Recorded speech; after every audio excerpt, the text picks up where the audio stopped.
Hi, I'm Joe Chili, mornings from 7 to 9, with Buffalo's classic oldies from the 60s and 70s on the Big Wack. Joining us on the Big Wack's Buffalo on the Rise today is Dr. Carrie Stiver, the Executive Director from Buffalo Niagara Heritage Village. Welcome. Thank you for having me. Nice to see you here today. And as we get into the program, I know you like to refer to this as BNHV. Is that the series of letters? So when we refer to it that way, this is, well, first off, Buffalo Niagara Heritage Village is a whole thing on its own. We've talked about this before, but now with this season coming up, we're looking at a whole new, I don't know if you want to say genre. We're looking at a spooky, kind of scary Halloween season. Tell us a little bit about it. Yeah, so we are getting into spooky season at BNHV, and it's something that we have been kind of leaning into for a while. We have a trick-or-treat event that we have actually been doing for over 4 decades. We've never missed a year, but in the past few years we've kind of expanded our spooky season programming, and we do a lot of really fun sort of festive programs, including our haunted village tours and our ghost hunts, which are very, very popular. Now, are you an aficionado of ghosts? I would call myself more of a hobbyist, an enthusiast. It's something that I do have an interest in, but I would not call myself an expert by any means. All right. So, have you experienced otherworldly happenings? I have personally, and many of the members of our team at BNHV have stories from the museum and from sites in the historic village. And, you know, I'm always the first to try to kind of rationalize experiences, but there have been a couple that I haven't quite been able to explain yet. Now, we're going to talk about News and Brews too. Now, these weren't things that people saw after News and Brews.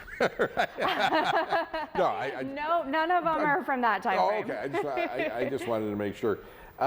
So, spooky season is just during the month of October. Is it something that you focus on, or people can ask about during the course of the year as well? So we're actually starting the ghost hunts and the haunted village tours in mid-September. So the first one is on September 18th, and then the first ghost hunt is on the 19th, and then we go from there throughout the end of October. So it used to be just October, but we've had to keep adding additional dates for these programs because they keep selling out. So just more fun for everybody. You know, it's interesting because people will say, and not that they protest necessarily, but the question is, when do we start putting up our autumn decorations? When do we put up Halloween decorations? You know, is Halloween and Christmas battling in October, or whatever the case may be? But this is kind of interesting. So what about the return of News and Brews? You know, it's kind of a trivia type thing that you do, right? News and Brews is a trivia game, but we like to say it's not your normal trivia, it's trivia with a twist. So if you are a trivia buff and you like to go to the bar and sit and have a drink and you kind of answer a series of questions over the course of a couple rounds, that is not News and Brews. What we do is, as a history museum, we have a topic, a theme every month, and we really create a story where we take you through the history of that theme, and throughout the story, that's where the trivia questions come in. Okay. And so we're really testing your knowledge of the theme and if you're kind of paying attention to the story. So it's really different in terms of a trivia game, but if you like a regular trivia night, you are going to love this, and you're not going to get it anywhere else. All right, tell us again about the haunted village tours, the ghost tours. What's the difference? What can guests kind of expect? Is it really frightening, or is it just kind of muted?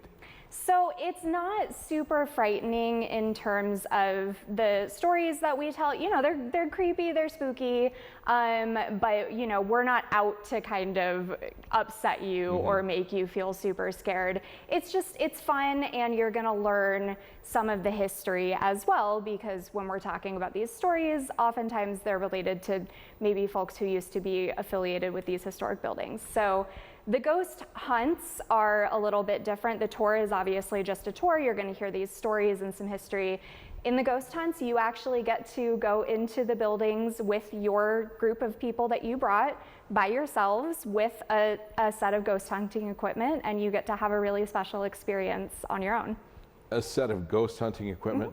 Yep, Not we like- provide the equipment for you. Not like You can also bring your own. Not like Ghostbusters. Well, we're not trying to sort of catch the ghosts. We're just trying to speak to them. So it's a little bit of a different equipment kit.